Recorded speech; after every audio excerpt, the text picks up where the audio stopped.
বন্ধুরা, কোজাগরি লক্ষ্মী পূর্ণিমা সংক্রান্ত যে পর্বের সিরিজ আমরা তৈরি করছি তার মধ্যে আজকে আরেকটা বিশেষ পর্ব। আজকে আলোচনা করব দুটো বিশেষ টোটকা উপায় আগামী কোজাগরি লক্ষ্মী পূর্ণিমা সংক্রান্ত।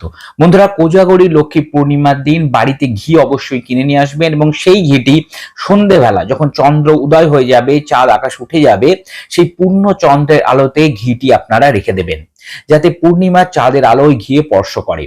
এবং পরবর্তী সময়ে এই ঘিটি আপনার পুজোর কাজে ব্যবহার করবেন। নিয়মিত ওই ঘি থেকে আপনারা প্রদীপ জ্বালাতে পারেন। ওই ঘি দিয়ে আপনারা প্রদীপ জ্বালাবেন ঠাকুর ঘরে। ওই ঘি থেকে কিছুটা ঘি নিয়ে আপনারা বাড়িতে যদি শিবলিঙ্গ থাকে সেই শিবলিঙ্গকে মর্দন করে অভিষিক্ত করবেন, বা কোনো শিব মন্দিরে গিয়েও আপনারা এই কাজটি করতে পারেন। অর্থাৎ শিবলিঙ্গে ঘি মর্দন করার পরে ভালো করে ঘি মাখিয়ে আপনারা অভিষেক ক্রিয়া করবেন।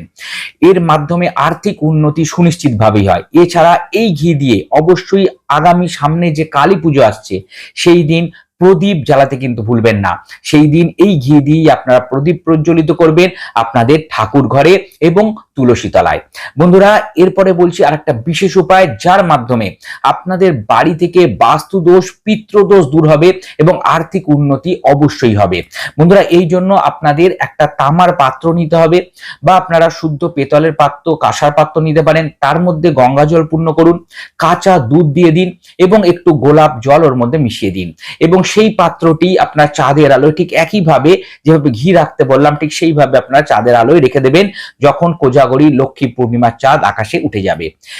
এই যে পাত্রটি, দুধ এবং জলপূর্ণ পাত্রটি, এটা আপনারা রাত্রির 12টা বেজে যাওয়ার পরে সেই পাত্রটি আপনারা নেবেন এবং তার থেকে কিছুটা পরিমাণের ওই জল এবং দুধ মিশ্রিত জল সেটি আপনারা নিয়ে আপনাদের বাড়ির যে সদর দরজা সেখানে কিছুটা ছেটাবেন এবং বাড়ির প্রত্যেকটা স্থানে কিছুটা কিছুটা পরিমাণে ছিটিয়ে দেবেন।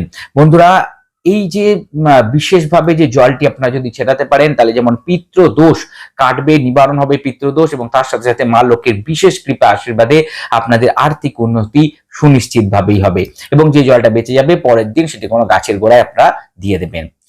আগামী কোজাগরি লক্ষ্মী পূর্ণিমা সকলকে জানাই শুভেচ্ছা, অভিনন্দন, নমস্কার।